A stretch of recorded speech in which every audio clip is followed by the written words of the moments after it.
Sejam bem-vindos a mais um Cubicast. Este que vos fala é João Brito, seu host favorito do Cubicast, e eu estou aqui de novo no nosso estúdio favorito, a casa do Cloud Native Kubernetes, GitHub.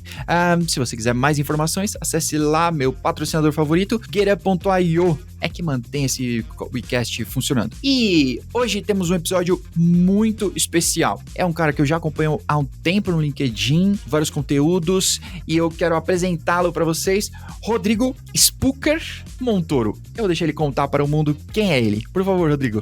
Opa, pessoal. E aí, Brito? Obrigado pela oportunidade, obrigado aí pela oportunidade desse papo.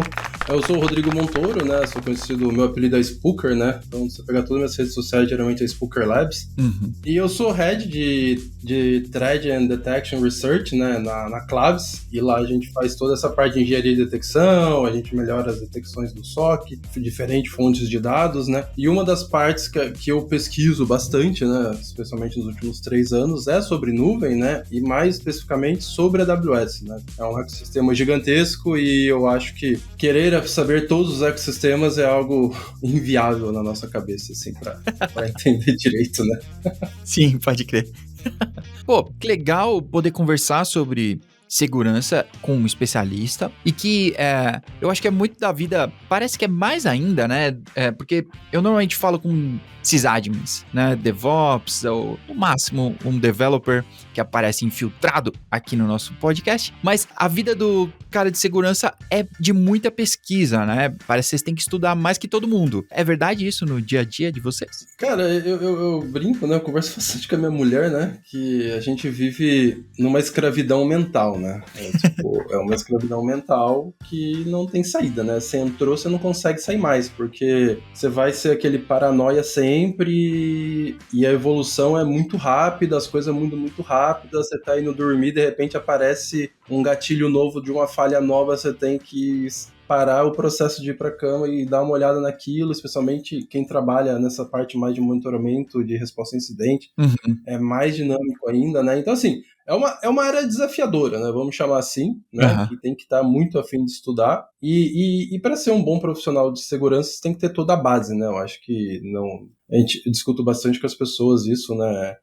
Você já nascer em segurança não é um modo que eu acho que é o mais correto, né? Eu acho que a pessoa ela tem que fazer uma escola antes ali, ser sysadmin, ser desenvolvedor, trabalhar com protocolos, trabalhar com a parte de redes e daí sim migrar para a segurança, né? A gente brinca que é que nem cirurgião, né? O cara não nasce cirurgião, primeiro ele é clínico geral, né? Depois ele vira cirurgião e eu acho que segurança é mais ou menos isso, né? Uma especialidade no topo de tecnologia ali, né? Assim como o que vocês trabalham lá com Kubernetes, é uma coisa específica, você tem que entender de redes, você tem que entender de protocolo, de sistema operacional, né? Então, assim, é uma área legal, desafiadora, mercado absurdo, mas é uma área extremamente exaustiva, né? Vamos dizer, se for usar a palavra moderninha, né? Tem muito burnout aí da galera. Boa. Porque assim, é pesado, né? É pesado, infelizmente é pesado. Pra fazer direito é pesado. Legal.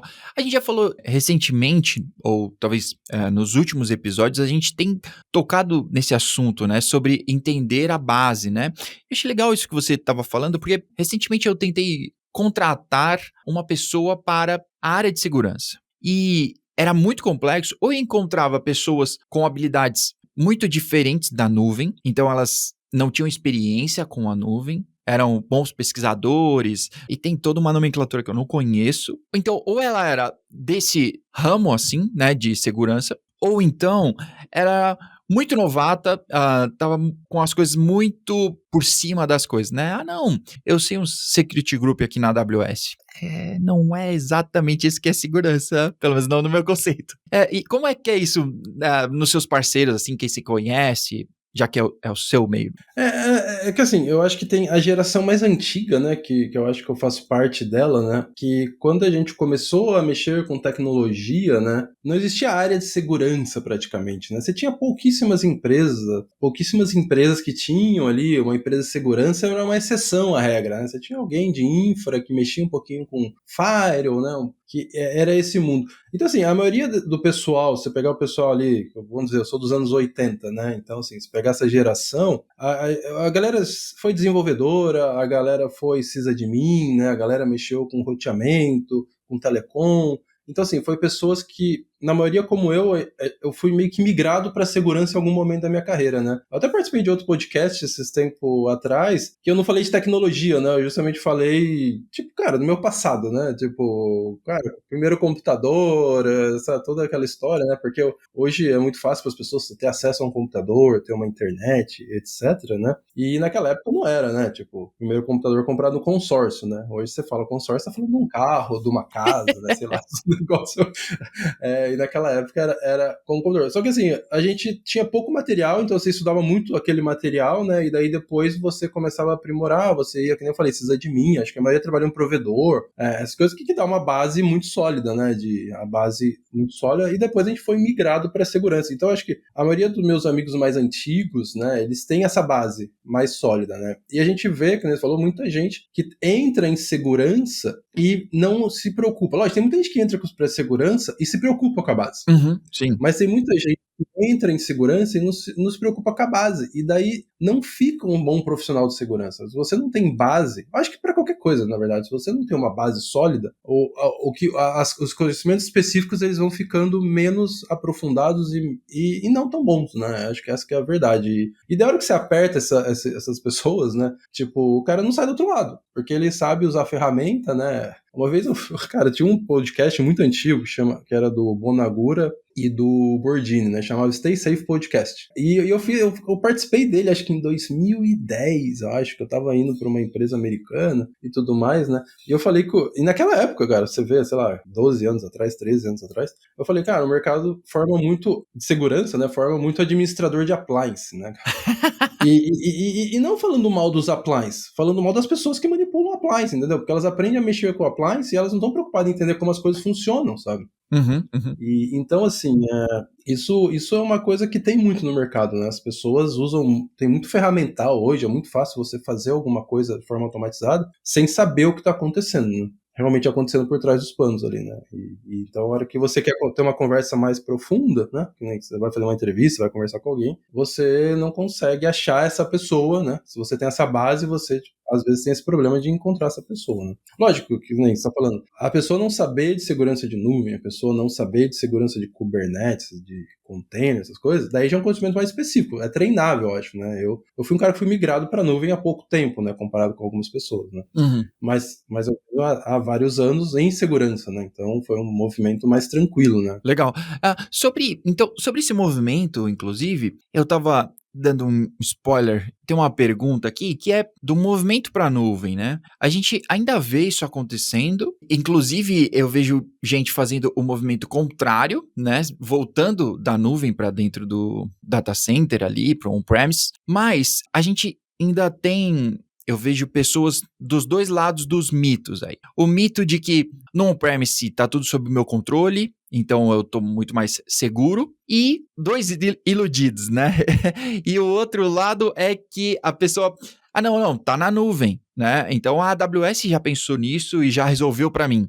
Talvez tá tão iludido quanto no on-premise. Como você vê isso no seu dia a dia sobre a quantidade de ataques e etc., versus essa percepção, né? Cara, na verdade, assim, eu acho que tem vários pontos, assim, que eu gosto de falar. Tem uma pesquisa que saiu da Microsoft, eu até estava participando de um evento, e essa pesquisa da Microsoft aparecia nele, né? E depois eu entrava no painel que eu até falava sobre ele, né? Que, se eu não me engano, era de 78% a 94%, eu não lembro o número exato, mas era um número muito alto, assim, sabe? Das pessoas que participaram do survey, eles estavam indo para a nuvem, porque a nuvem, por causa de segurança. Daí, qual que é a grande verdade sobre isso? Se você manja muito do provedor de nuvem que você está migrando, independente de qual seja, tem um pleno conhecimento dos serviços, das proteções, como é que mitiga, de todos esses novos vetores de ataque e monitoramento que surgem, etc, etc. Se você conhece, ou tem um time, ou tem um parceiro, ou seja lá o que você quiser, que for mais fácil para como é que funciona a sua empresa, você tem uma oportunidade única de ser muito mais seguro. Mas se você não conhece de nuvem, que é o que a maioria que respondeu isso provavelmente se encaixa, infelizmente, você está muito mais inseguro. Porque você vai continuar tendo os problemas antigos, porque geralmente esse pessoal faz um lift and shift, né? Vai lá, sobe um monte de instância, instala as coisas dentro da instância e tudo. Você continua tendo problema de aplicação, você continua tendo problema de sistema operacional, de software, de código, né? Você continua tendo os problemas antigos e você ganha todos os problemas novos da nuvem, né? Então, assim, e além de ser um ambiente desconhecido, né? Para você. Então, assim, eu acho que você tem os dois extremos, assim. Se você conhece, pode ser o ambiente mais seguro da sua vida, Uhum. é uma oportunidade, porque não tem Shadow IT, você consegue saber tudo que está acontecendo, tudo que está habilitado, tudo que está desabilitado, você vai lá, pergunta para uma API e as coisas se resolvem, né?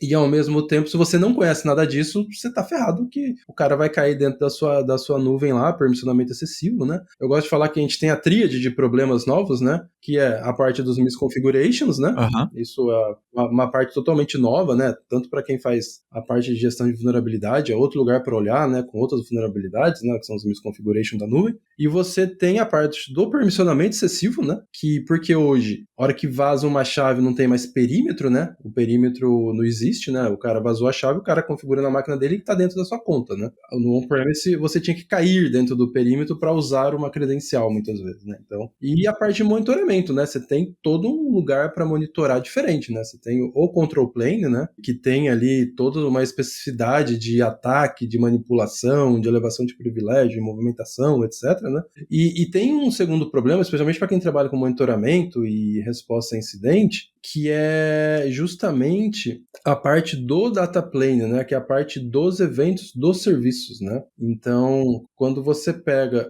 um RDS, por exemplo, um Bucket S3 e outros serviços bem comumente utilizados, as ações nesse serviço não são logadas, né? Então, se você for lá e baixar um objeto, por default não é logado isso, se você não foi lá e habilitou. Então, se vazou um dado sensível do seu bucket, você não sabe que vazou se você não tem um log e não sabe quem acessou, você não tem essa informação. Um RDS é a mesma coisa, se você não for lá e habilitar os logs, se o cara for lá e fizer um drop lá, table na sua base lá, você não sabe quem fez, porque não é logado isso. O próprio Kubernetes, né, que é uma área que, para mim, é o buraco negro do buraco negro, né? Você tem os problemas da nuvem, e dentro da nuvem você tem lá um outro buraco negro, né? Que daí você manja muito mais que eu manjo bem pouco disso. Mas, que é justamente também a parte do EKS, né? EKS na AWS, né? É, EKS. Sim, EKS. É justamente também a parte da API, né? Que você pega lá o que está acontecendo, o que está fazendo, né? Aí no cluster é desabilitado por default também. Então, se você não for lá e habilitar essa parte do Data Events, você não sabe o que está acontecendo. Ah, pô, o cara invadiu meu cluster, criou não sei o que, não sei o que. Cara, você habilitou a auditoria do Kubernetes? Não, então você não vai saber quem fez. Na próxima vez você descobre, sabe?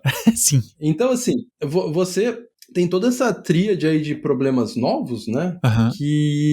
Que a nuvem te traz, né? Então, assim, se você domina eles, você consegue resolver eles mais fácil. Porque o on-premise, ele tem o Shadow IT, você não tem controle de nada, só aparece máquina, aparece dispositivo e etc. É muito mais complexo fazer a segurança no on-premise, né? Trocentas mil fontes de dados diferentes, com formato diferente, não sei o quê. Na nuvem você consegue ter controle de tudo, né? Tipo, desde da máquina que vai surgir, do container que vai subir, né? Você consegue ter o controle disso, né? Aham.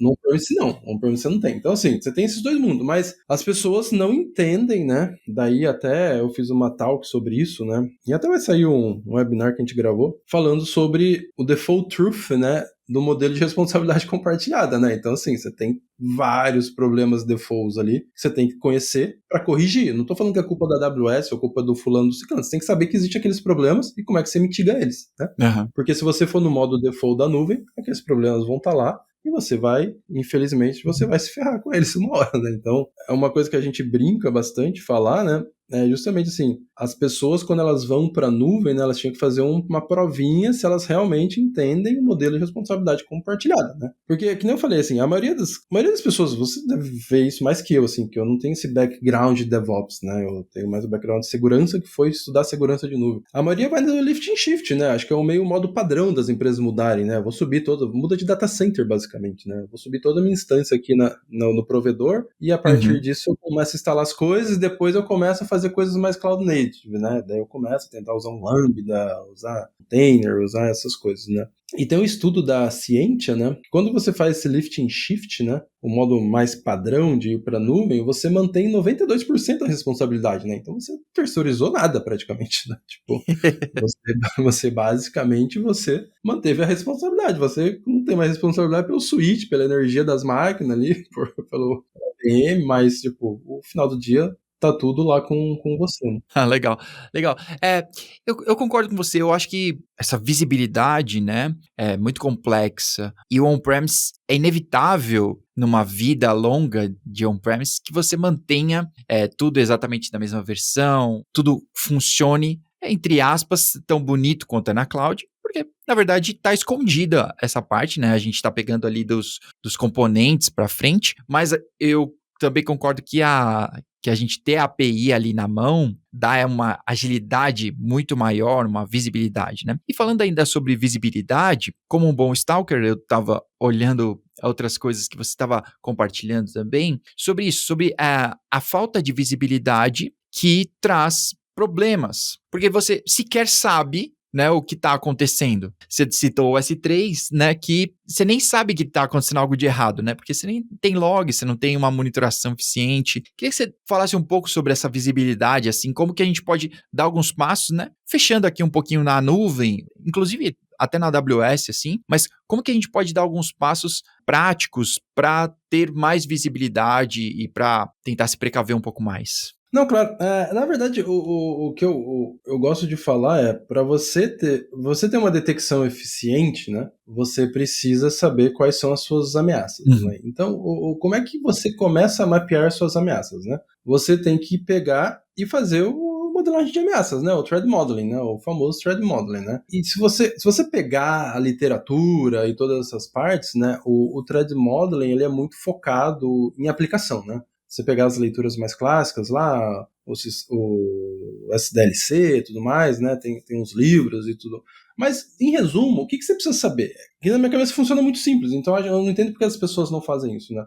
Você tem o ponto A, que está o atacante, né? E você tem o ponto B, que está a sua galinha dos ovos de ouro. O que você quer proteger, o que você quer monitorar e seja lá o que for. O atacante do ponto A, quais que são os N caminhos, né? Um ou mais caminhos que ele tem para chegar na sua galinha dos ovos de ouro. Por quê? Porque o que você tem que proteger? Você tem que proteger o seu ativo de maior valor, né? Que é a sua galinha dos ovos de ouro, seja lá o que for sua empresa. Isso varia de empresa para empresa, né? E nesse caminho existem N possibilidades de prevenção, de detecção, né? E de paliativos, né? De guardrails, de respostas ativas ali no momento, né? Então, assim, do ponto A do ponto B, ele vai passar por isso aqui, ele vai passar por um file, ele vai passar pelo application file, daí ele pode vir pelo control plane, ele vai passar pelo meu IDS. Então, assim, daí ele vai bater na máquina pode ter uma produção de endpoint. Então, assim, você modela ela de acordo com as possibilidades. E da hora que você mapeia todas as possibilidades, não que você tem que agir em todas as possibilidades, né? Você vai pegar o que a gente chama de quick wins. O que é mais fácil? O que eu já tenho? O que eu consigo rapidamente utilizar, monitorar e fazer acontecer?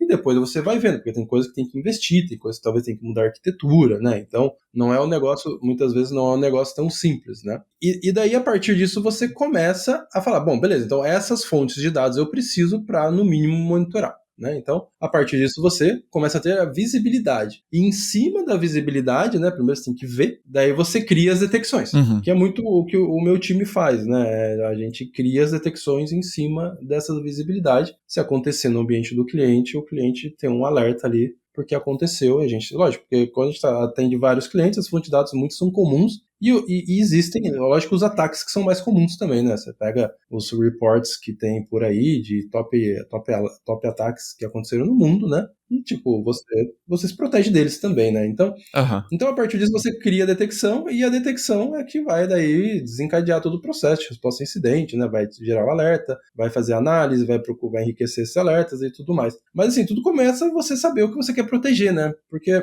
senão a galera vai muito É o que acontece muito, tá? Infelizmente. Que a gente brinca da detecção 3P, né? Que é o plug and play and pray, né? Tipo assim, começa Os caras pegam um monte de detecção genérica, joga ali e, cara, seja o que Deus quiser, sabe?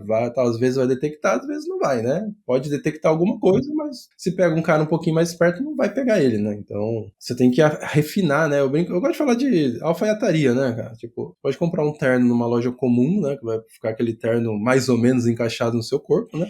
Ou você pode no alfaiate e fazer um terno que vai ficar encaixadinho no seu corpo, né? Vai ficar muito melhor. Boa, da hora. Tá bom. Sobre esses vetores de ataque na nuvem e esses caminhos que normalmente são utilizados, talvez um ponto de partida aí, queria saber se você teria alguns, os mais, assim, que você sempre vê, né? O cliente acabou de chegar ou você foi dar uma olhada num ambiente novo e todo mundo erra nisso, dá uma olhadinha, né? Eu costumo dizer aqui, né? É a galera que subiu o Kubernetes e um monte de coisa tá lá no namespace default. Ela sequer setou um namespace, tem um monte de tralha largada. Como é isso sobre segurança na nuvem? Assim, se você pegar até o que eu falei, naquela pesquisa e a palestra que eu fiz lá, o Default Truth do Share Responsibility Model, justamente eu peguei, né? O que eu fiz ali, né? Eu peguei e falei, cara, eu vou criar uma conta padrão, e vou criar criar um usuário administrador. Eu falei assim, tá, só de eu criar a conta padrão e ter o usuário administrador, quais os problemas que eu já tenho? Eu mapeei lá vários problemas que a gente já tinha. Daí eu falei assim, tá, então eu vou pegar um serviço super conhecido, um EC2. Todo mundo vai ter um EC2 na conta. Sim. Eu fui lá, adicionei um EC2. Daí eu peguei quais são os problemas conhecidos que a gente vai ter. Esse. Tem coisas que tem todo um mercado em cima que foi desenvolvido em cima disso, chamado CSPM, né? Cloud Security Posture Management, que são as ferramentas aí, tem open source, tem ferramenta paga, tem tudo isso. Mas assim, aí tem coisas que o CSPM não pega ali, né? Que são coisas meio lógicas, assim. Mas assim, daí eu peguei e adicionei um bucket S3 e mostrei vários problemas que tem default, que você tem que pensar como você vai mitigar isso ou como você vai resolver isso, né? Uhum. O que você tem que fazer, na verdade, né? Daí entra um gap, na verdade, assim, o legal da nuvem, cara, é que a nuvem ela te dá ela tem uma oportunidade de pesquisa assim absurda para quem gosta de ficar pirando. Porque a gente tá falando mais ou menos da AWS de 300 serviços, né? Quase 300 serviços. Uhum. Então, assim, é um mundo absurdo. E daí você pega uma ferramenta, eu peguei lá o CloudSploit, que é uma ferramenta CSPM open source, né? E eu peguei assim, e nessas conversas que eu tive lá com o Ashish, né, no Cloud Security Podcast, a gente foi muito pro lado do Uncommon Service, né? E eu comecei a falar assim, tá, Uncommon, na verdade, né? Eu tô focado muito nos serviços comuns, né? E se eu começar a olhar o inverso, né? O que acontece? Daí eu peguei o CloudSploit e falei, cara, quais detecções o CloudSploit tem? Daí o CloudSploit, ele tinha ali, quando eu fiz o último count, ele pegava 90 serviços dos 300 só. Então assim, eu rodo uma ferramenta que me acha... Cara, se você rodar um CloudSploit numa conta sua, que é uma conta de empresa mesmo, não sei o que, cara, você vai achar milhares de finds. Milhares.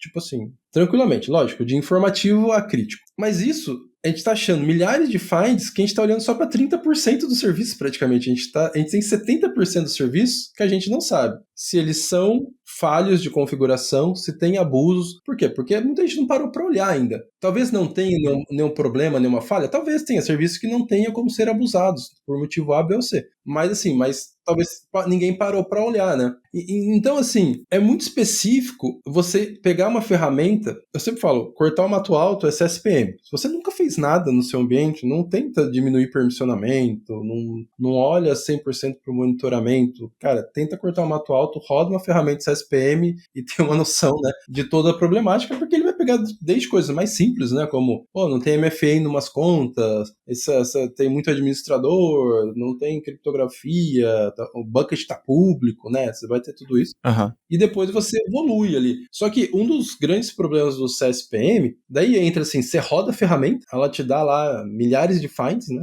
Tipo, porque, você tem lá, às vezes múltiplas contas e não sei o quê. E daí as pessoas não conseguem entender o problema. Tá. Elas não conseguem, muitas vezes, pegar o que tá falando ali e externalizar o que aquilo pode causar. E isso é um problema, né? Um problema que no passado também teve muito, né? O OSP Top 10, quantas palestras que tinha que ficar mostrando o que é uma SQL Injection, como é que abusa da SQL Injection, porque é importante você proteger do SQL Injection, né? Hoje já é um negócio natural. Tipo, as pessoas já têm total noção do que é SQL Injection. Mas se você pegar ali Eu lembro que o pessoal tinha o ASP lá 2004, 2005, não sei, assim, cara, era um negócio muito novo, assim, né? Então, o que acontece? Muitas vezes o problema tem muito fight, tem muito problema, só que as pessoas não têm noção do tamanho daquele problema, eles não sabem a partir daquilo o que, que pode acontecer, né? Então, assim, é um processo que eu acho de evangelização que vai acontecendo aos poucos, né, por diversas pessoas, por diversas palestras, pesquisas, etc. E que vai ajudar também a evoluir as pessoas a priorizar e ver aquilo como um problema. Legal. Porque se você pega uma pessoa que não sabe muito segurança e vai olhar essas coisas de nuvem, cara, é novo pra muita gente, é muita novidade, assim. Eu, quando migrei pra nuvem, pô, eu já tinha quase, sei lá, 20 anos ali de tecnologia e segurança, né? E, cara, pô, é um baque, cara. Fala assim, meu Deus do céu, cara, tô eu aqui fazendo arroz com feijão, vendo os nomezinhos dos serviços, não sei o quê. Então, assim, é um negócio, cara, que é um passinho de cada vez, vai entendendo e vai evoluindo, assim, mas é um negócio super complexo, super novo, sabe? E ainda a visibilidade é pouca, né? Por isso que eu falei, pô, você tem os problemas mais clássicos, você vai ter problema de AM, problema em EC2, você tem problema em S3, problema em Lambda, você tem esses serviços que são mais clássicos serem usados, é mais fácil, mas você tem várias coisas que não tem nada, tipo, eu fiz uma pesquisa no ano passado em cima do AppStream 2.0, né? Não sei se você já usou AppStream 2.0. Cara, a maioria das pessoas que eu falava, você conhece AppStream? E eles falam, cara, não faço a mínima ideia. E, tipo, pessoas boas, sabe? Tipo, não sei, nem sei o que é AppStream. E eu também não sabia. Até o dia que eu participei de uma call lá, que o cara falou assim, a gente teve problema, a gente foi invadido por causa do AppStream. Eu falei assim, que AppStream, cara? Esse cara instalou AppStream numa máquina, né? Eu não sabia, tinha a mínima ideia. Porque, cara, a gente tá falando. Daí foi que eu estudei, e daí eu vi, cara, tinha um monte de oportunidade de abuso, entendeu? E daí entra o grande problema de você estar na nuvem, né? Grande problema não é essa palavra. O grande modus operandi da nuvem. Você tem todos os serviços na sua conta lá. É só alguém dar um start. Tá fácil. Você não precisa instalar. Não precisa ir lá instalar, comprar uma licença. Você vai lá, se você tiver privilégio, você vai lá dar start e abusa dele, né? Então, assim, não é porque você não usa que você tá seguro. Se você não vai lá nos Service Control Policy, nos SCPs da vida, e dá um deny nos serviços que você não usa, você tá sujeito ao vetor de ataque igual a todo mundo. Às vezes é até pior, se você não usa, o atacante bate ali, você nem sabe o que tá acontecendo, cara. O cara fica ali porque você não sabe, né? Sim. Pode crer. Sobre esse lance, há muito tempo atrás, eu tive uma conta da AWS invadida num cliente e o script ficava criando máquinas, né? Mas antes ele passava e habilitava outras regiões. Porque é óbvio que você vai ir lá na região que você usa normalmente e vai matar, né? Vai tentar achar o CloudFormation. Pelo menos foi desse jeito naquela época. Mas ele habilitou umas regiões escondidas assim e continuava subindo máquina até se encontrar e ficar nesse gato e rato. É osso, né? E uma coisa que eles fazem muito, né? Tipo, essas CryptoMine é mato, né, cara? Fazer chave vazada, né? Porque vaza muita chave, né? Vaza muita chave. E eles também, eles habilitam aquela proteção de Terminate Instance, né? Sim. Então você não consegue dar o Terminate, você tem que desabilitar primeiro, pra daí você conseguir matar a máquina, né? Mas, cara, isso que é foda, assim, porque, por exemplo, tem muita coisa, quando eu falo do Default Truth, né? Por exemplo, assim, você vai lá, você cria sua conta na AWS, né? Daí você vai lá, você habilita o MFA. Você é um cara que fala, não, sou um cara que eu gosto de segurança, eu vou lá, habilito o MFA porque eu vou estar mais seguro. Beleza, mas o que vaza geralmente? É a chave, não é seu usuário e senha. Sim. Porque você não usa usuário e senha em lugar nenhum, você usa para logar. Você não usa ele, você não deixa o usuário sem hard-coded num código. Você vai lá, cria uma chave e usa a chave. E se o seu usuário tem MFA habilitado, o que acontece com a chave? A chave não pede MFA. Acho que não tem nada a ver uma coisa com a outra. Sim. O MFA é só para console web. Então, assim, você cria uma falsa sensação de segurança que tem MFA, mas na hora que você tem uma chave, você não tem MFA. Sim. Porque o que você tem que fazer? Daí você tem que mudar a política para política. Você tem que mudar. Você tem como fazer, né? Eu não sei porque não vem default isso, mas você vai lá, muda a política para ter uma condicional para exigir o MFA. Da hora que você for fazer, daí você tem que rodar mais um comando lá que ele te devolve uma chave temporária a hora que você digitar o MFA, entendeu? Você consegue fazer isso. Só que não é default. E o que vaza, que mais vaza é a chave, né? Então, tipo assim, a chave que vaza, você não tem MFA e o usuário senha que vaza, você tem MFA, né?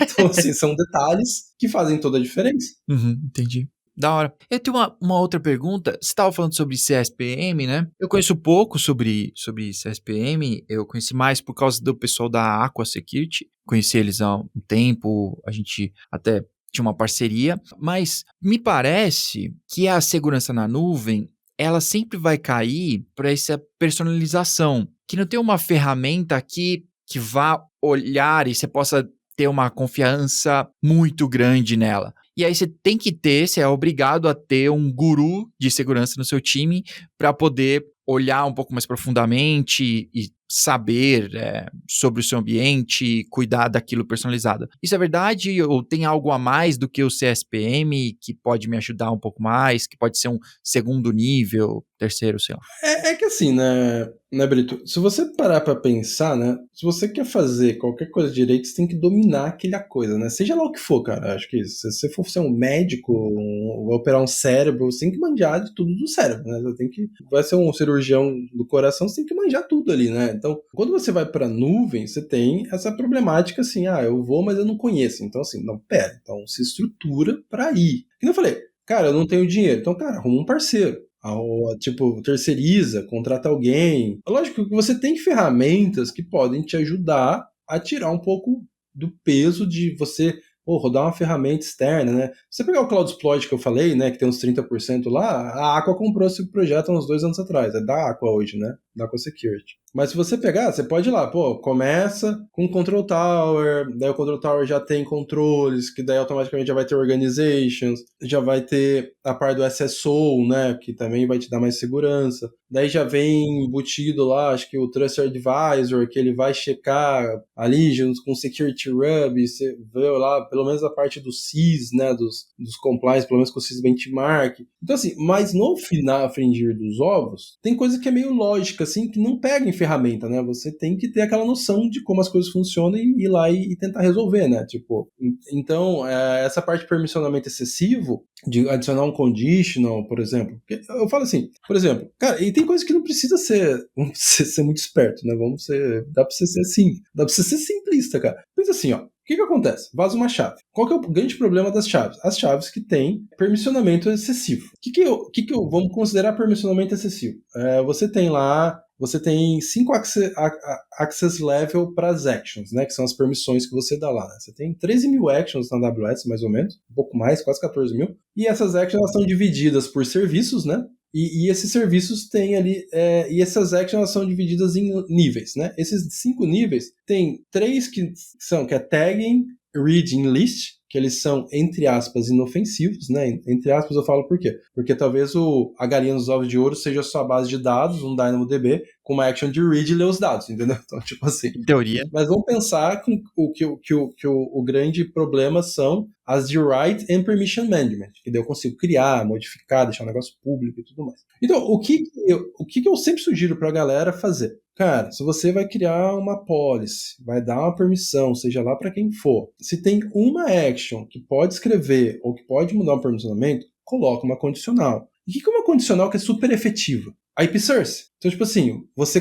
tem que conectar na sua VPN para poder executar aquela chave. Então, se a sua chave vazar, você fez tudo errado, comitou no Git, vazou o código, sei lá, o cara pega a chave, a hora que ele tenta usar, não funciona. Por quê? Porque ele não dá o match na condition. Tá, boa. Então ele vai ter que descobrir qual que é a condition. Porque você sabe qual que é a condition. Você sabe que é a VPN. Só que ele ainda vai ter que descobrir qual que é a condition. E depois vai ter que chegar na VPN, né? Exatamente. Então ele vai ter que descobrir qual é a condition. Na hora que ele descobrir, mesmo que ele já saiba que é a VPN, ele vai ter que cair dentro do computador de alguém que tem acesso à VPN ou quebrar a VPN. Então quer dizer, daí você começa a conectar os pontos. Daí se você não está usando o IAM padrão, você está usando o SSO, o SSO geralmente você vai dar uma chave ali, uma vida para uma chave de 8 a 12 horas. Então assim, você diminui a janela do cara, entendeu? Então o cara vai ter que ser meio MacGyver, né? Porque a chave vazou. Vai ter que correr. Não, porque ela já vazou e já não tá, vazou no momento instantâneo, né? Tipo, você tava trabalhando ali, de repente das 8 o cara tem mais 6, né? Então assim,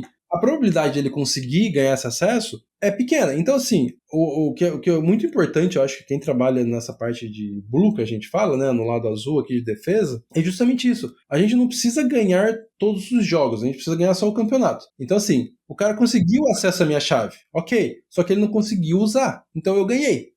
Entendeu? Porque eu não consegui conter aquela chave ser vazada, eu não consegui antes de alguém usar, só que a hora que ele tentou usar, não funcionou. Então eu ganhei o jogo, porque ele não conseguiu ter acesso. Ele chegou perto, mas por causa de uma contramedida, eu não consegui. E essa arquitetura, ainda por tabela, ela me dá uma condição, tipo assim, se você pegar uma chave que dá múltiplos access denied, porque o que acontece? A hora que ele tentar usar, vai dar um spikezinho de access denied, porque a hora que ele tenta usar vai dar denied. Você já pode ter um auto-remediation para ter uma política que chama Compromise Quarantine Key, lá, da própria AWS, que ele tira as actions que a AWS vê que são mais abusadas, né? Então, por exemplo, o Run Instance é uma delas, né? Que é o que você cria uma instância. E daí, automaticamente, você aplica essa regra, a hora que der múltiplo deny, aquela chave, aquele usuário, né? Aquele principal. E daí, o que acontece? Pode ser alarme falso? Pode. De repente, caiu a conexão do cara, né? Mas você só tirou permissões mais agressivas, que talvez ele tinha, talvez ele nem tenha, né? Mas que talvez ele tinha. E tipo, qualquer coisa é só desacoplar e volta tudo a funcionar normalmente. Mas você... Porque o problema da nuvem é esse, você não pode pensar. É tipo assim, se você pensar em atirar, você já toma o tiro de volta. Já porque foi. é muito rápido, cara. A automação funciona para os dois lados. Tipo, Sim, sim. então tem coisas que são muito simples que você pode colocar no seu ambiente. Se você olhar na documentação da AWS, tem lá eles falando para usar, para você criar esse conditional com Source IP, entendeu? Você entra lá no FAQ deles, lá no Premier Support, que é gratuito lá na página lá, e tem, entendeu? E tipo assim, eu tô falando de investir quanto? Nada. É tempo, é só você ir lá e fazer as políticas com o negócio, entendeu? Isso pra mim é uma super proteção, porque você vai obrigar as pessoas a logar na VPN, né? E geralmente um cara que tem permission management, um cara que tem uma permissão excessiva, uma permissão alta, ele é um cara que sabe logar na VPN, né? Você não tá mexendo com um usuário que não sabe o que vai fazer, entendeu? Então você colocar um passinho a mais pra ele não é pra ser um problema. Legal, ótimo. Tá bom. Bom, eu acho que provavelmente quem não tem extrema experiência com o AWS está escutando até alguns termos mais técnicos aqui seus, inclusive porque você tem um curso sobre segurança na nuvem. Então, eu queria modificar aqui nosso formato comum do Kubecast de no final a gente falar uma recomendação, de você poder falar um pouquinho sobre o curso, qual que é o lance dele, como que as pessoas podem comprar ou se inscrever e entrar em contato. Eu vou deixar os links, mas queria que você explicasse também. Não, legal. Na verdade, assim, esse curso, se você pegar a maioria do mercado, né, de cursos da AWS, você pegar, tem excelentes referências ali, só que eles são muito focados para certificação. E daí, eu senti a falta, um monte de pessoas já tinham me perguntado, cara, quando você vai montar um curso? Porque eu tô sempre falando dessas coisas, desses detalhes, falando de cenário, como é que cria, dando palestra, workshop, né, essas coisas menores, quebradas, né?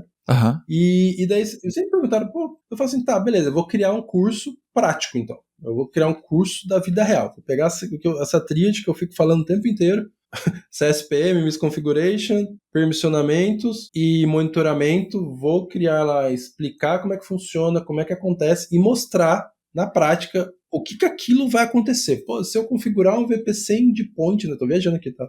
Só pra galera ficar curiosa. Um VPC endpoint no modo default. Cara, e eu tô interno, minha máquina não tem conexão com a internet e tudo mais. Cara, dá pra exfiltrar dados, entendeu? Tipo assim. Então eu quero mostrar na prática como é que faz isso, tá? Então assim, pegar e mostrar também o monitoramento, o que você tem que olhar, o que você tem que habilitar, criar cenários, entendeu? Tipo assim, justamente criar essa parte prática para justamente a pessoa aplicar na empresa dela e ser o máximo agnóstico de ferramentas, né? Eu vou tentar usar o máximo de open source para justamente o cara sair do curso e conseguir usar no ambiente dele de bate-pronto, né? Legal. Então, assim, a ideia do curso é justamente cobrir essa tríade aí, né? Mas de forma prática, sem pensar em certificação, vamos materializar tudo que é falado. É mais ou menos essa ideia. Legal. Mão na massa. Tá programado ali 40 horas, mas provavelmente eu sempre falo, eu trago história, então provavelmente pode ser mais, né? O bom do online é isso, né? Que você consegue estender as coisas. Mas a ideia do curso é justamente essa, dar essa visão aí desses 3 pontos aí, de forma mais prática, mostrar como é que faz, tentar entender ali. Lógico, eu não sou aquele cara que eu vou vender meu curso falando, cara, você vai sair, vai arrumar um emprego, né? Eu acho que essa é uma picaretagem bizarra que tem aí da galera. E, cara, eu falo assim, eu sou, tipo... Porque, cara, se você não tem experiência, cara, o curso, ele vai te agregar um pouquinho só, né? Tipo, ninguém sai com salários milionários. É um processo evolutivo, né? Você estuda as 40 horas, vai pegar, vai ralar mais um pouco e vai evoluindo, né? Mas, assim, eu acho que vai abrir muitas portas, muitas coisas legais na cabeça de quem fizer, especialmente quem tiver um ambiente próprio ali. A palestra do The Full Truth lá, cara, por exemplo, foi um negócio que é um pedacinho do que eu vou mostrar no curso, né? Mas mostrar mais prático. Cara, no Canadá, velho, veio um cara falar comigo e falou assim, cara, eu vou embora daqui desnorteado, vou olhar todas as minhas coisas de novo, que você abriu minha cabeça, assim. E, tipo, falei, foi muito massa, assim, sabe, o feedback. Na BREC também o cara falou, meu Deus do céu, tipo assim, sabe, tipo... Então por quê? Porque é uma coisa nova, né? Então, assim, a gente tá replicando, tentando evangelizar nesse mundo novo aí de nuvem. E acho que você faz com Kubernetes igual ali, tipo... Mas essa é a ideia do curso, né? Ser um negócio bem prático mesmo, bem legal, assim, diferente do que tem no mercado. Massa, muito legal. Pô, então, pra gente terminar, eu também tenho uma recomendação, que é uma recomendação de casa. Então, aqui na GetUp a gente tá construindo a nossa própria ferramenta. Na verdade, a gente está construindo um guarda-chuva de ferramentas, mas uma delas tem a ver com o nosso assunto aqui, que se chama Zora, que é uma ferramenta para você ter visibilidade sobre exatamente misconfigurations e vulnerabilidades no seu cluster Kubernetes. Porque, assim como a gente falou, e o nosso pitch encaixou muito bem, então exatamente por isso eu estou falando dela, porque se você não sabe que os problemas existem, você não vai tratá-los. Todo bom macho alfa, né, não vai no médico, né, ele, não preciso, não tô doente, até ele morrer, né, até a esposa ter que carregar o cara arrastado até o hospital. Então, não vamos deixar isso acontecer, pelo menos não com o nosso ambiente. Sua saúde, aí é com você. Então, com nossos ambientes, com nossos clusters, essa ferramenta que eu queria compartilhar com vocês, open source. Então, Zora, Zora.andistro.io. Vocês podem acessar, dar uma olhada. É alfa, a gente está colhendo feedbacks aí, querendo evoluir, tá? Espero que vocês curtam. E se tiverem feedbacks, manda para mim também. Eu vou adorar receber. E, cara, é super legal você ter uma ferramenta, né? Porque o Kubernetes é o buraco do buraco, né? A gente falou, né? O buraco negro dentro do buraco negro, né? Porque a galera já tem todos os problemas da nuvem, daí você tem, dentro disso você tem todos os problemas do Kubernetes, né? E uma das coisas que hoje é um dos grandes problemas da nuvem, né? É que você consegue pivotear de um lugar para o outro, né? Você tá dentro do Kubernetes, você consegue pivotear para o control plane, do control plane você pula, às vezes, para on-premise, ou você vem do on-premise e pula na nuvem, da nuvem você cai dentro do control plane, você cai dentro do Kubernetes. Então, essas coisas estão muito interconectadas, né? Então, você tem que fazer a segurança direito em tudo, porque um vetor ali é o suficiente para o cara cair e, entre aspas, dominar todo o seu ambiente. Né? É verdade, massa. Às vezes falta essa visão, né, de que nossos ambientes estão conectados, né, a pessoa às vezes acredita que simplesmente porque a aplicação dela tá dentro do Kubernetes, né, assim como a gente acabou de falar sobre a nuvem, né, não, tá dentro do Kubernetes, mas, gente, seu cluster, ele tá conectado ali à AWS, né, ele tem chaves, de repente, do cluster autoscaler, por exemplo, ele pode criar mais máquinas, deletar ou criar serviços, né? A gente falou outro dia sobre o Crossplane, então, que cria outros serviços diversos dentro da sua nuvem. Então, imagina só, se dá para criar, dá para outra pessoa criar também.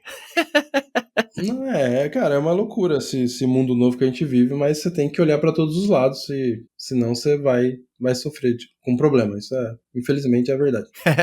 É verdade. Não dá pra dormir tranquilo, pessoal. Esquece essa parada, tá? Só se você for viver da sua arte, tá bom? Em TI não vai rolar.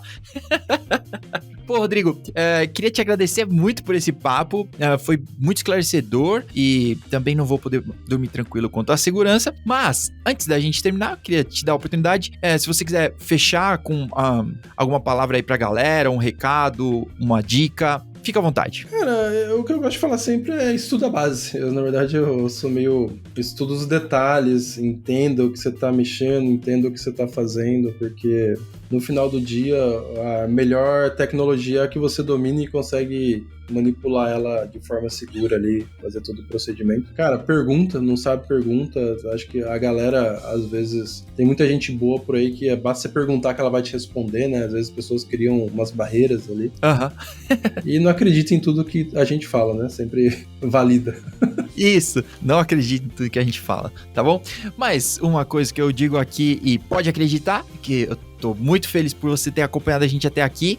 Rodrigo, especialmente, muito obrigado pelo seu tempo, por ter compartilhado com a gente seu conhecimento, um pouquinho do que você já aprendeu. E quem quiser saber mais sobre o curso, o treinamento dele, tem os links aqui, entre em contato, vocês vão ter mais informações. Muito obrigado, a gente se vê na próxima e até mais. Tchau!